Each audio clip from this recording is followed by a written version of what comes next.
Hey guys, ஒரு வாசனையான பிரியாணி மசாலா ரெசிபியோட வந்துட்டோம்ல.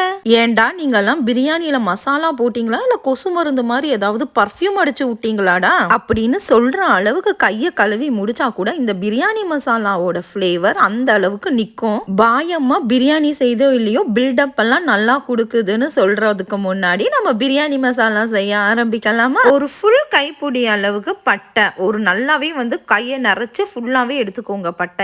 அது கூட அப்படியே அரை கைப்பிடி அளவுக்கு ஏலக்காய் எடுத்துக்கிறேன். கைப்பிடி மெஷர்மெண்ட் ஒத்து வரலன்னா கப்பு கிளாஸ்னு சொல்லி நீங்க அதுல கூட அளந்து எடுத்துக்கலாம். அவங்க கூட அப்படியே கால் கைப்பிடி அளவுக்கு நான் கிராம்பு எடுத்திருக்கிறேன். ஒரு சிலர் ஏலக்காவும் கிராம்பும் ஒரே மெஷர்மெண்ட்ல எடுத்துப்பாங்க. பட் நான் இந்த மெத்தடை தான் ரொம்ப வருஷமா ஃபாலோ பண்ணிட்டு இருக்கேன்.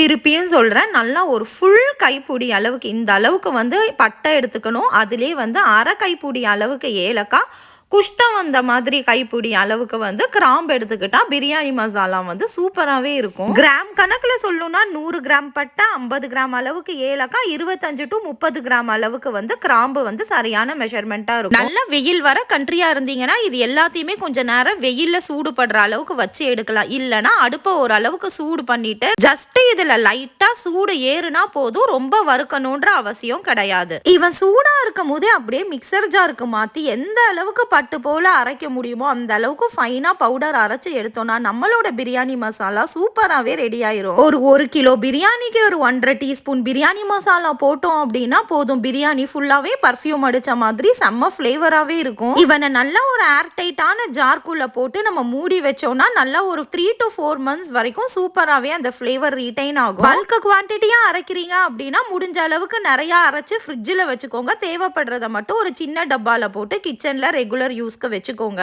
கண்டிப்பா இந்த பர்ஃப்யூம் இல்ல பிரியாணி மசாலாவை நீங்களும் உங்க கிச்சன் தியேட்டர்ல ரெடி பண்ணிட்டு இது சூப்பர் ஹிட் ஆச்சா இல்ல மொக்க வாங்குச்சான்னு சொல்லுங்க. நன்றி.